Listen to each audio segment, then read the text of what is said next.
बाहरूले चाहिँ 42 जना निर्दोष बच्चाहरूलाई ड्याङ ड्याङ गोली हानेर हान्ने आदेश दिँदा चाहिँ मार्न लगाउँदा यहाँहरूको कहाँ गोली कहाँ अड्केको थियो?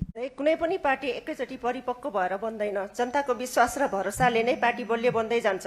तर विडम्बना यो सरकारलाई बलियो बनाउने होइन, कसरी गिराउने भन्नेतिर लागि परेको देखिन्छ। यो एउटा देशको गृहमन्त्री शहीद र घाइते भाइ बहिनीलाई न्याय दिलाउँछु र देशको जनताको हितमा काम गर्छु भन्दै आउँदा सदनमै धरधरी रुने अवस्था पारिन्छ। एउटा लासमाथि राजनीति गरेर कराइन्छ। यिनका बाहरूले चाहिँ 42 जना निर्दोष बच्चाहरूलाई ड्याङ ड्याङ गोली हानेर हान्ने आदेश दिँदा चाहिँ मार्न लगाउँदा यहाँहरूको कहाँ गोली कहाँ अड्केको थियो? घाइते दिनमा 4-5 वटा पेन किलर खाएर पनि आफ्नो पीडा कम गर्न नसकेर सुसाइड गर्ने अवस्थामा पुर्याइएको छ। त्यो बेला यिनका बोली किन बन्द भएको छ? 35 वर्षदेखि भ्रष्टाचारको जालो निकाल्न भनेर जनताले पठाएको गृहमन्त्रीलाई रुन किन बनाइन्छ? संसदमै सरकारलाई मुर्दाबाद भन्ने नारा लगाइन्छ।